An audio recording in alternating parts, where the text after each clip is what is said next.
Bonjour et bienvenue à votre émission culturelle, Les Confidences littéraires. Chaque semaine, je rencontre un ou une auteure et nous discutons ensemble des futurs projets de littérature et bien sûr, il y a quelques confidences. Bonjour et bienvenue à cette nouvelle émission des Confidences littéraires. Cette semaine, je rencontre Marie-Christelle Gendron. Bonjour. Je suis vraiment contente de t'avoir avec nous dans notre salon littéraire. Ben, merci de m'accueillir. Pour vrai, c'est la meilleure place. Avec Mademoiselle C qui est là, qui dit « Moi, j'ai envie d'être une vedette aujourd'hui. » J'adore ça. Pour vrai, c'est comme un petit plus là, dans mon expérience. On est comme, voilà, donc on l'avait dit, ça fait partie de l'expérience des Confidences littéraires. Donc, on a des chats et Mademoiselle C, ben c'est la reine ici. Là. Et j'ai juste le droit d'y flatter la tête, les fesses, le dos, hein, parce que sinon elle m'attaque, c'est ça? Non, c'est ça. Sur le ventre. Oui, c'est ça. La bédaine, c'est vraiment c'est de l'amour féroce. Imagine une attaque en plein... Ah oui, c'est ça. Ben, on n'est pas live, on est correct. Tu vas pas faire du montage, mais ce serait plus hâte que tu le laisses si ça arrive. Alors, ben voilà. Alors, aujourd'hui, en fait, on a une demi-heure ensemble. Oui. Ce que je te propose, c'est qu'on discute au début de qui tu es toi. Hein? Puis après, on va parler... Oui, attends un peu, je commence. Par où? On a juste une demi-heure. Après, dans le fond, on va parler de tes œuvres. Comment tu travailles? Comment tu écris? Moi, c'est vraiment derrière les mots qui m'intéressent. OK. Et après, on parle de tes projets futurs. Parfait. T'es prête? Oui, ouverte. Alors, qui es-tu, Marie-Christelle Gendron? D'où viens-tu? Qui je suis? Ben, je suis une humaine un peu désorganisée, anxieuse, médicamentée, qui écrit des romans, qui coiffe les cheveux, parce que je suis coiffeuse à la base. Avant d'être une autrice, je suis coiffeuse. Je suis maman, belle-maman, amoureuse, Lavaltroise. Lavaltroise? Je savais pas comment ça... Oh, c'est beau, j'aime ça. T'aimes ça? Ben oui, c'est particulier. Oui, Lavaltroise. En fait, je suis née à Longueuil, sur la rive-sud de Montréal, mais je suis arrivée ici, là, dans le coin, j'avais 5 ans. Et que je suis très imprégnée de la culture lanaudoise. On aime ça. On aime ça. Donc, oui, c'est ça. Mon Dieu, je suis tellement de choses, mais aujourd'hui, on est là, j'imagine, pour parler de mes romans, sûrement pas de couleur de cheveux. Ben, on peut, mais... J'ai quand même écrit 3 livres sur le sujet. Ben oui, c'est ça. Fait que dans le fond, ton histoire, ça a commencé avec les confidences d'une coiffeuse. Oui, C'est confidences, confession. Confidence d'une coiffeuse exaspérée. Voilà. Parce que c'est bien courant, hein, on le sait. Tout le monde, les coiffeuses, on est toutes exaspérées, on est toutes écœurées. Non, c'est pas vrai. Mais, en fait, mon rêve numéro 1, là, moi, dans la vie, c'était d'écrire. Okay. En fait, je voulais devenir rédactrice en chef du magazine Filles d'aujourd'hui. Oh! Rien de moins. Non, c'était... Ça se peut encore, c'était hein? On lance ça dans l'univers. Les Filles d'aujourd'hui n'existe plus. C'est vrai. Maintenant, on a Cool, là. Il y a le Cool encore qui était là à l'époque. Mais moi, j'ai trippé sur India Desjardins. Oui. Je voulais écrire la chronique des In et des Out. Je voulais gérer un magazine. J'avais tout ça comme ambition. Plus tard, dans mon secondaire, en fait, je pense secondaire 4, il me semble, avec mon très cher François Moreau, mon prof de français de secondaire 4. Oui. J'ai découvert vraiment la partie de moi qui aimait écrire, créer vraiment des histoires. C'est vraiment là que j'ai découvert ça. Et je me suis dit, moi, un jour, c'est ça, je vais écrire des histoires. C'est ce que je vais faire de ma vie. Mais c'est ça, hein? C'est ça. C'est pas toujours facile d'atteindre ce but-là. Donc, j'ai terminé le secondaire un petit peu... Pas la fille super studieuse, sauf en français, anglais, art, là, un peu TDA. Fait que... Non. T'as aucune idée de quoi je parle? Non, pas du tout. Fait que moi, je voulais écrire, mais pas faire tout le chemin, là, puis tout aller étudier, aller au cégep, aller à l'université en littérature. Création littéraire, c'était pas tellement ce qui me tentait. Fait que j'ai pris une année sabbatique. Pas de même, là. Mais non, mais... La fille qui a pas d'ambition. Non, puis je me suis t'en avais! Je me suis cherchée, tu sais, un peu pendant cette année-là. Puis je travaillais au salon de coiffure de ma mère. J'aimais ça, la coiffure. Mais c'était pas mon rêve premier. Puis les gens s'attendaient tellement à que ce soit ce que je devienne dans la vie, coiffeuse, comme ma mère, de mère en fille. Aussi, j'avais une tante qui était coiffeuse. Tu sais, c'était comme un peu mon destin tout tracé. Puis j'étais comme, non, je comprenais pas. J'ai mes rêves, j'ai ma propre destinée. Est-ce que tu as des frères, sœurs? Non, je suis enfant unique. Fait que là, il y avait encore plus... Ouais, c'était comme le chemin se rétrécissait. Puis c'était sûr que j'allais faire ça. Puis on dirait que je voulais juste comme prouver aux gens que non, j'allais trouver ma propre voie toute seule. J'avais 18 ans. Ben oui, non, mais c'est ça. Puis... pleine de contradictions. C'est ça. Voilà. Fait que j'ai travaillé au salon de coiffure, j'ai continué. Puis au bout de mon année sabbatique terminée, je gagnais ma vie, tout ça. J'étais assistante. Aussi, il y avait un bronzage, là, à l'époque où les bronzages étaient très populaires. Oui, dans le temps. Fait que j'étais bien coiffée et beaucoup trop bronzée. Fait que c'est ça. Puis ma mère, elle m'a dit, ben là, Marie, tu sais, tu pourrais peut-être aller sur ton cours en coiffure, tu sais. Puis j'étais comme... ma mère m'a jamais forcée là, à aller en coiffeur, mais elle était comme là, tu sais, avoir un cours, quelque chose. Puis j'étais comme, ben oui, t'as bien raison, je suis tout le temps ici, de toute façon, j'aime ça. Puis j'ai vraiment eu la piqûre. OK. J'ai vraiment finalement eu la piqûre. Puis elle me dit, écoute, continue à écrire, renseigne-toi, fais ce que tu as à faire. J'ai suivi des cours à l'École de création scénique de Montréal. Je me suis pris un coach d'écriture. Et m'est venue l'idée de Les Confidences d'une coiffeuse. Ah, oui, Puis en travaillant au salon de coiffure, en étant... Tu sais, tout le monde, toutes les coiffeuses disent toujours « Hey, moi, là, avec tout ce que j'entends, je pourrais écrire un livre. » C'est clair. Ben, je n'ai écrit 3. Ben, fait que finalement, tu sais, si j'avais jamais été coiffeuse, est-ce que je serais l'autrice que je suis devenue, tu sais, comme 10 ans plus tard? Je le sais pas. Mais c'est vraiment la coiffure qui m'a comme donné ma porte d'entrée dans le milieu de la littérature parce que c'était à la base un sujet qui avait pas tant été exploré. Fait que quand j'ai proposé l'idée de Confidence d'une coiffeuse aux maisons d'édition, ben, j'ai eu des réponses positives. Puis j'ai été quand même chanceuse avec ce roman-là parce que ça a été vite, mais avant ça, premier roman que j'avais proposé, style chick lit, mes influences, India Desjardins, Raphaël Germain, ça avait pas été, ça sortait clairement pas du lot. L'influence était peut-être beaucoup trop forte, j'étais beaucoup trop calquée sur qu'est-ce que j'aimais puis qu'est-ce que j'avais vu, tu sais. Pas jusqu'à dire du copiage, mais je veux dire, tu comprends, c'est ça, là, oui, c'est ça. Je sortais pas du lot. Et là, bon, est venue Confidence d'une coiffeuse, et ça a fonctionné. Puis ben, depuis ce temps-là, j'ai continué avec la même maison d'édition. Ben c'est ça, dans le fond, tu as toujours été avec... Les éditeurs réunis. Les éditeurs réunis, c'est ça. Puis est-ce que tu as déjà pensé dire, bon, ben je pourrais peut-être aller voir ailleurs avec une autre maison d'édition ou... Écoute, notre collaboration va tellement bien. Les fois où j'ai eu comme, tu sais, des petites baisses de motivation, des questions, des choses qui me plaisaient moins, je me suis assise avec le grand boss. Puis on a discuté, puis mon Dieu, ça a tout le temps été une relation très, très limpide, carte sur table, tout ça. Fait que non, tu sais, je me plais vraiment bien avec les éditeurs réunis. Puis tu sais, ils me suivent dans à peu près tout ce que... Non, mais c'est le fun. Tout ce que j'ai envie de faire. Fait que tu sais, pour vrai, ça va super bien. Puis tu sais, moi, j'évolue dans la romance...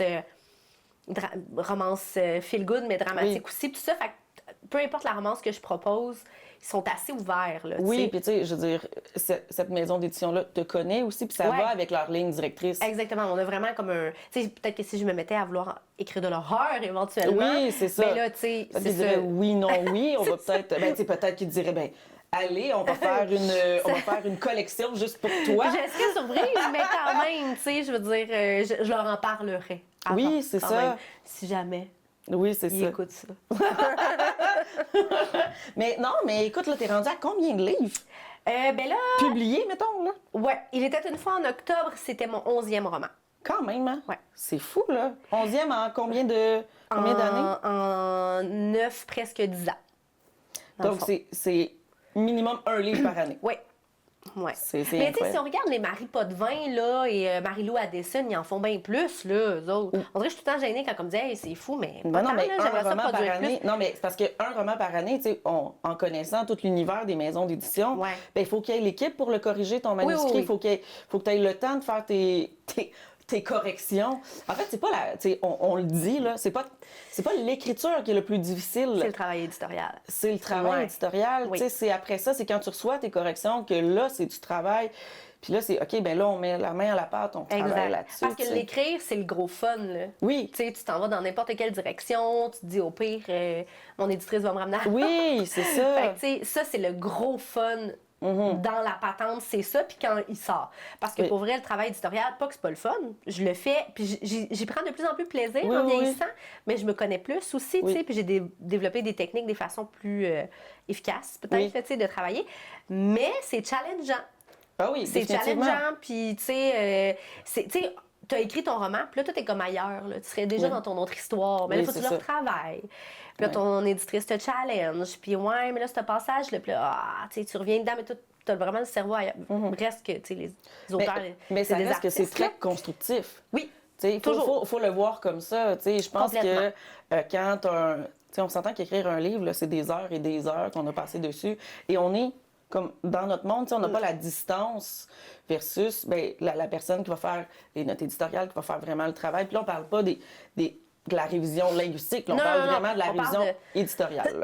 Il voit ce qui fonctionne, il voit ce qui fonctionne pas. Des choses que moi, ou toi, quand on est collé dessus, là, que tu le vois pas, la cohérence, tout cohérence, vraisemblance, au début, ton personnage s'appelle tel nom, puis à la fin, tu as oublié de le changer. Des fois, parce que c'était un personnage secondaire, là, il y avait les yeux bleus, les yeux bruns. Oui, c'est ça. Claire s'appelle Clara, finalement. C'est ça. Puis tu dis, oupsie. Mais ça reste que c'est une super belle expérience. Puis je trouve ça le fun de t'avoir avec moi aujourd'hui parce que tu es la première que je rencontre qui a une expérience en maison d'édition. OK, en maison d'édition traditionnelle. Oui, c'est ça. Puis je trouve ça super intéressant parce que c'est le genre de travail, on en a déjà parlé, que de mon côté, je suis en auto-édition. D'ailleurs, dans quelques semaines, si tout va bien, il va y avoir le guide de l'auto-édition au Québec qui va sortir. Ah, c'est cool, ça! Oui, dans le fond... Je t'ai-tu vu parler de ça, moi? J'étais dans ma bulle, je pense, les dernières semaines. En fait, non, mais c'est parce que c'est avec le studio C1, C4, qui, eux, c'est vraiment une boîte de graphisme, mise en page et compagnie. C'est vraiment... eux, ils s'occupent de Alto, entre autres, Boréal, Québec-Amérique, qui font les belles pages couverture et tout. Et ils vont sortir un projet avec ça. C'est cool! Puis, on veut offrir un projet clé en main pour ceux qui sont en auto-édition. C'est de faire la différence. Mais c'est sûr que c'est pertinent, là, parce que, tu sais, souvent, ce que je trouve plate, c'est que le milieu de l'auto-édition est comme dévalorisé. Puis, avec raison, mais des fois, je peux oui, c'est ça. Des fois, je peux comprendre, parce que c'est vrai qu'il y a quand même plusieurs projets qui sont pas retravaillés à leur juste valeur, alors qu'il y aurait un potentiel énorme. Oui, puis il y en a qui n'ont pas vraiment.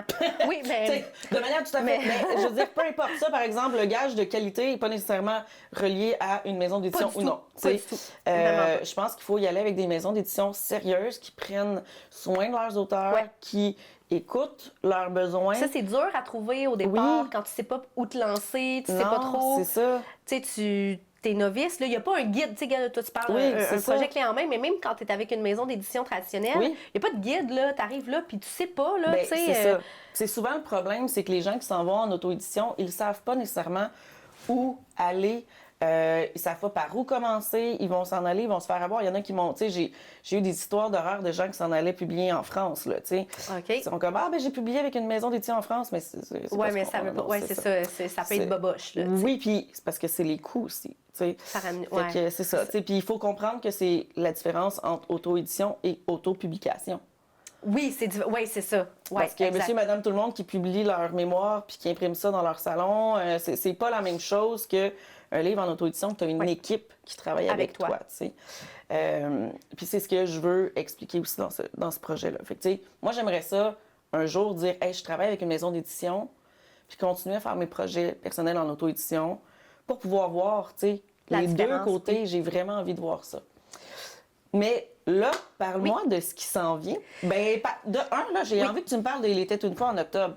On est de saison, hein? Là, on est comme vraiment... c'est ça. Vas-y. Il était une fois en octobre, il fait partie d'une collection. J'ai une collection Il était une fois. Il y aura d'autres Il était une fois, mais ça, c'est le 3e.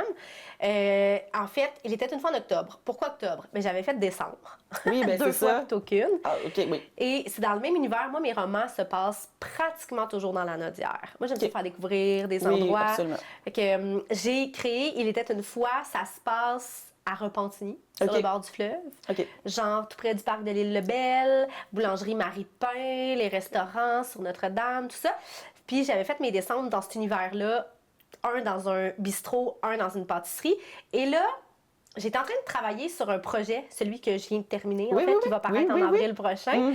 Puis mon éditeur m'est arrivé en me disant « Hey, Marie-Christelle, j'ai eu un flash, là. J'ai eu quelque chose. Tu nous as fait... Il était une fois en décembre. Je vais juste te dire le titre. Dis-moi si t'embarques. Il était une fois en octobre. J'étais comme, ben là, c'est ma saison préférée. J'espère que tu me niaises. Oui, c'est ça. Puis j'y avais déjà pensé, tu sais, faire une romance d'automne. Mais bon, là, j'avais d'autres projets, puis tout ça, puis tu sais, on peut pas tous les faire en même temps. Non. Puis là, il m'a dit, mets ton projet que tu as en ce moment sur la glace, fais-moi Il était une fois en octobre, parce que j'aimerais ça que ça sorte. Il n'y en a pas vraiment beaucoup au Québec, On va avoir pour Halloween, on en a beaucoup, mais octobre, moins. Oui, tu sais, comme la vibe Cozy Gilmore Girls, vraiment. un peu... mais il dit, avec une petite touche d'Halloween quand même, là, un petit brin de mystère. Il dit, tu sais, fais ce que tu sais le mieux le faire, de la romance feel good, peu importe. Il dit, tu sais, je te donne carte blanche, là.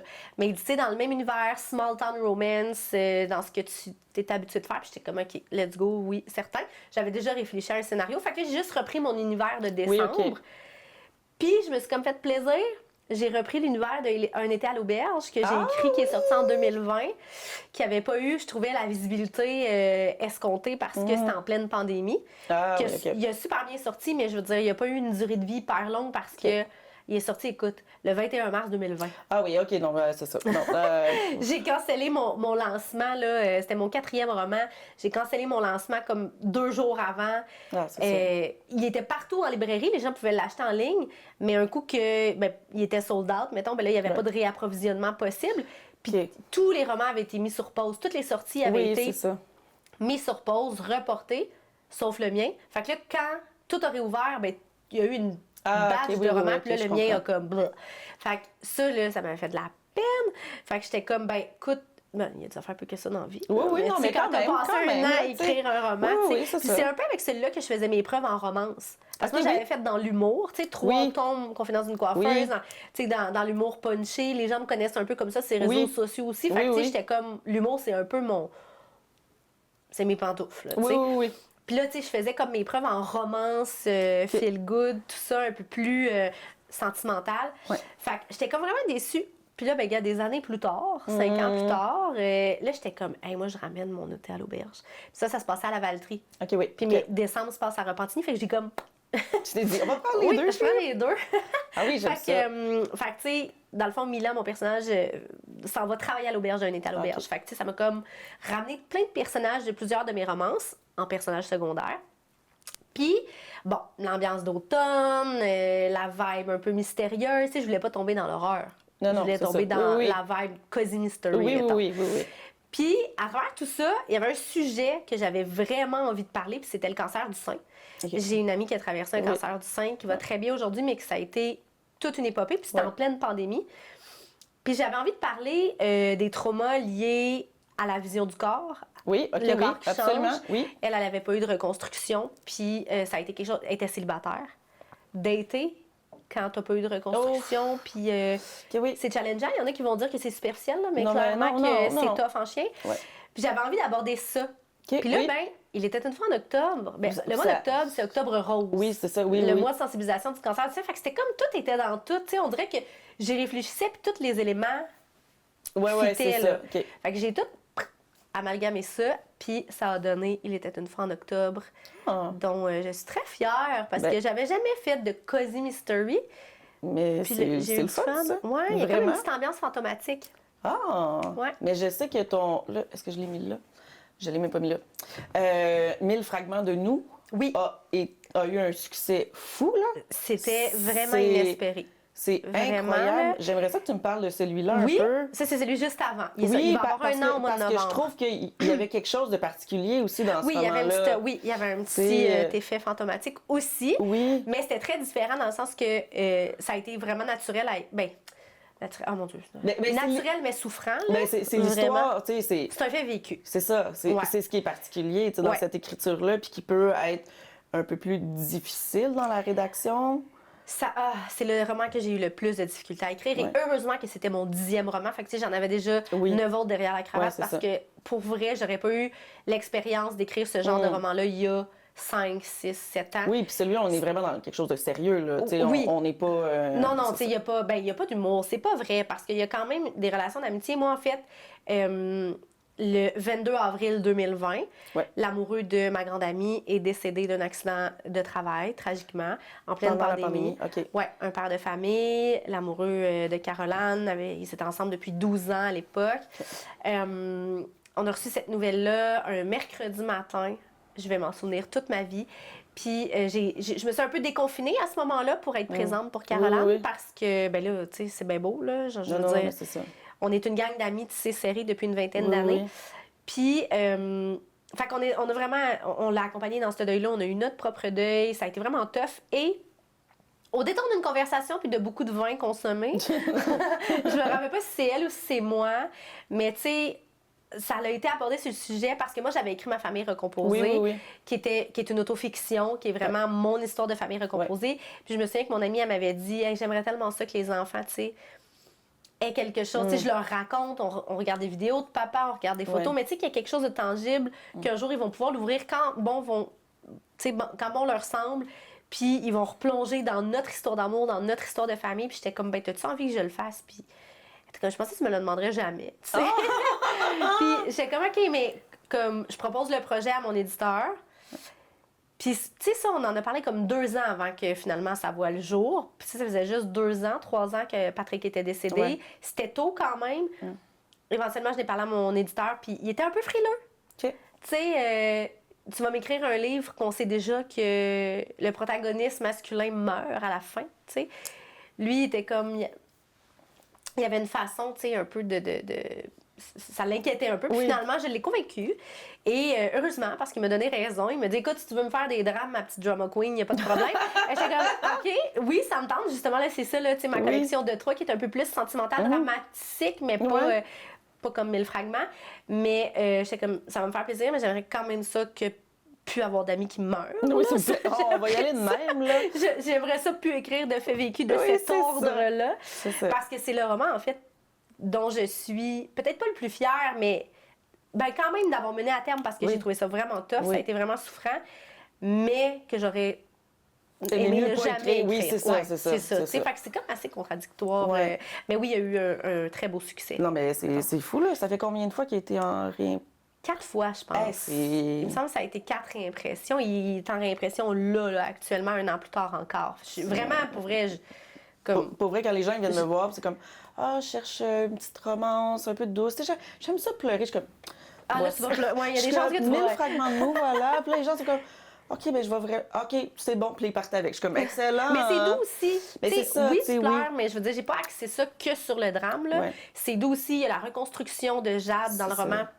Les liens familiaux, les liens d'amitié. Tu sais, il y a du doux, il y a du beau, là, vraiment. Mais tu sais, c'est inévitable que... Oui, mais tu sais, ça reste une histoire sur le deuil. Fait que, il peut y avoir quand même de la lumière. Oui. OK.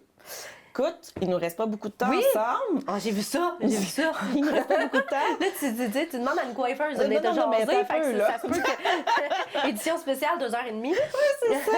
Ben, écoute, j'aimerais ça savoir, c'est quoi tes futurs projets? Qu'est-ce qui s'en vient pour toi?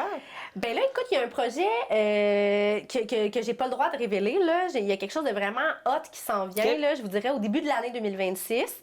Vous allez en entendre parler probablement durant le mois de décembre sur les réseaux sociaux.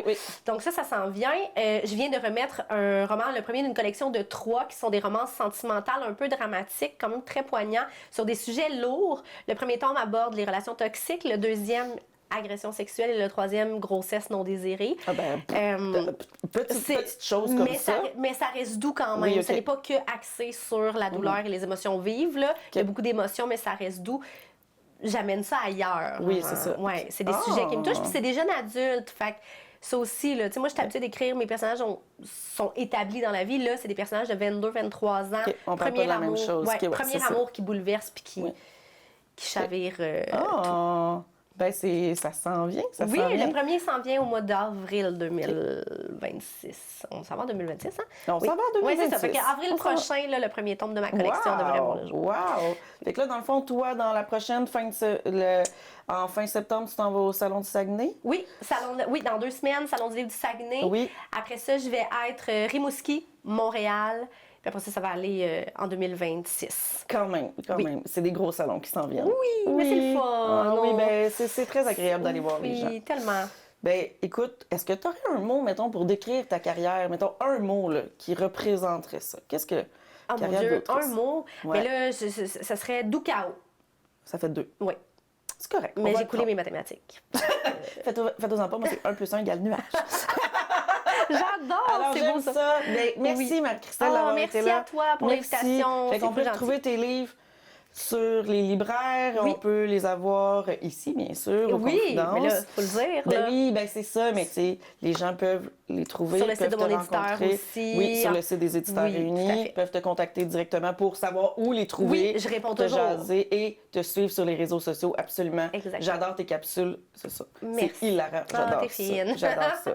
Ben, merci d'avoir été là. Merci à toi. Fait qu'on se voit la prochaine fois. Merci d'avoir assisté aux Confidences littéraires.